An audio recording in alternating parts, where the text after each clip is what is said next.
certainly don't see this every day. Welcome back, Troglodites, to your daily dose of guitar information, the Trogly's Guitar Show. I've hand-selected a few interesting guitars that have shown up on my journeys these past couple of months. Starting off with this Gibson Melody Maker from 2009. So like at first glance, the headstock, it looks like they upgraded our tuners, our fretboard's looking the same, but then you get to the body. This is like if a Les Paul and a Dan Electro had a baby. We've got a flat top single cut guitar that originally would have looked like this. A single coil in the bridge, it's a wrap tail piece, master volume, master tone, output jack on the front. These were very bare bones basic guitars. But they could be a lot of fun with a pickup upgrade. And pickup upgrade they did, so it looks like we've got 3 lipstick single coils in here. They upgraded our wrap tail piece with an intonatable one. However, not only during this process did they have to route out the guitar and put a brand new custom pickguard on it, they had to add a toggle switch to accommodate all your new pickups, still left it master volume, master tone with your output jack on the front. So Gibson for the body, Dan Electro for the pickups, but then you kind of have some Fender vibes going on with the relicking department. Now, is it the most believable relic job? No, but it's far from the worst we've ever seen. And yeah, it's beat up and it's modified, but certainly real. What on earth? What is that? That would be around this area. I wonder if they goofed when routing it and accidentally went through the whole body, because these are a little bit thinner, because there's no reason to have a backplate on that thing.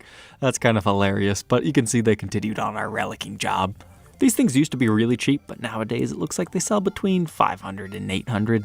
But this one was listed for $727, and it did find a new loving home. Next up, we've got a 2021 Gibson ES335 in the cherry finish. Now, I know what you're thinking. What's so special about that? Look at it. That is quite stunning. However, I'm not sure if this is going to look that good in person when you get it, because I think there might have been some photo manipulation done here. That stood out to me as a gorgeous piece. And that's before we even got to the back.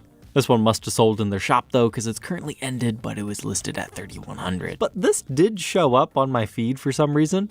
It was a Michael Kelly hybrid 60-port, blah, blah, blah, blah, blah, but it was $200 and it looks so cool, especially if they're going to ship it to you for $1,250. So it's got like a sound port here, Stratocaster layout, but without the middle pickup.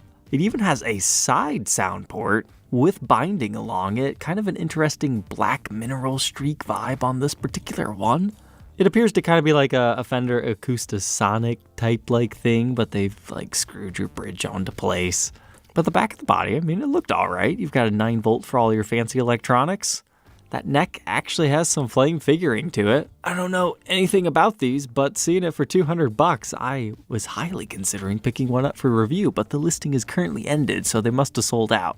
It seems like it might have been a good deal because all other people are asking like $500. But then get ready for this one. It's a Les Paul Studio, but it has an awesome flame top. Now you gotta remember, this did exist in the 2000s. They were called the Les Paul Studio Premium Plus. Fantastic value for the money. You can get the flame top, but you don't have to pay the premium for the binding. But just for good measure, you get the golden hardware as well. As far as these tops go, this one is very active looking.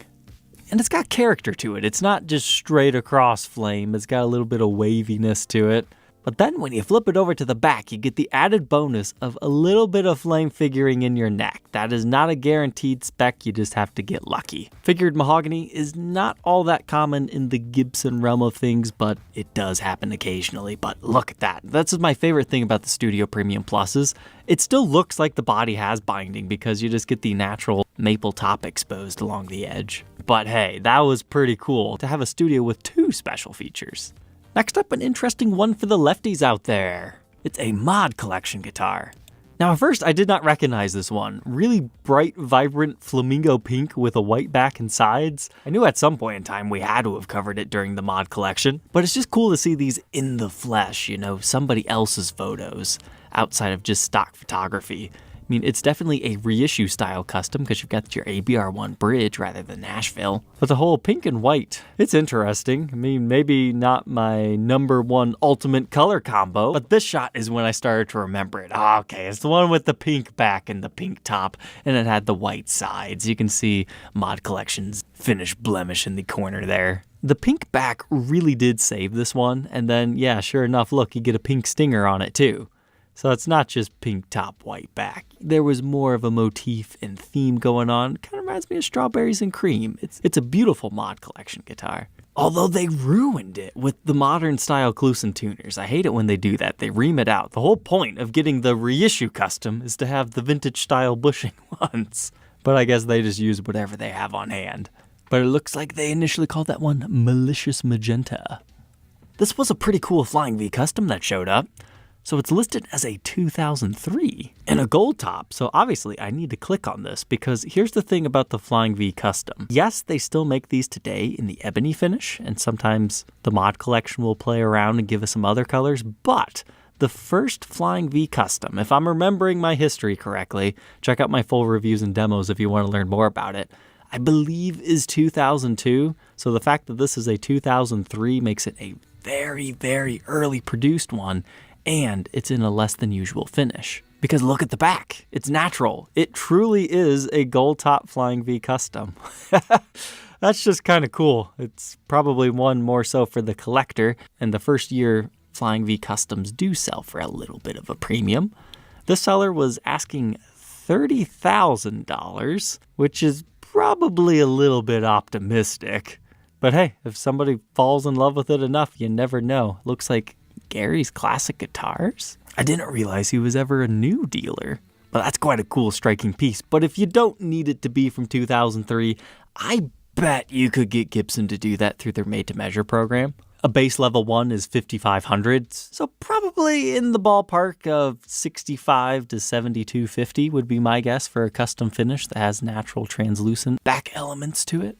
But hey, we were just talking about the M3s yesterday. When this one showed up, I thought I found a freak. So it's listed as a Studio Light M3. And sure enough at first glance, yeah, it doesn't have the body binding. But, hear me out, it's got the neck binding. Is this a freaky, weird, custom order type thing? Like, I've never seen a truss rod cover actually say Les Paul M3 on it before either. Could this have been a prototype? Sure enough, we get to the back of the headstock. Unfortunately, no prototype stamp. And we can see somebody tried to order the correct tuner to fit into the original tuner holes that were sitting there, but nah, they were just a little bit off. Looks like they might have tried traditional Grovers at one point in time. It's been played with a bit on that. But the back is a gorgeous natural color. You can see, once again, no binding. That's just the maple top exposed like we were talking about on that other studio. They've messed around with the pickups. It's clearly been modified too much to believe anything, but it could have started life like that. But most likely, somebody made this, because if you come down here and read all the stuff, they just had lays put binding on it. Now, unfortunately, these photos are really small, so I'm not sure, did they have to refret the whole guitar and then put the binding, or were they able to just do it around it?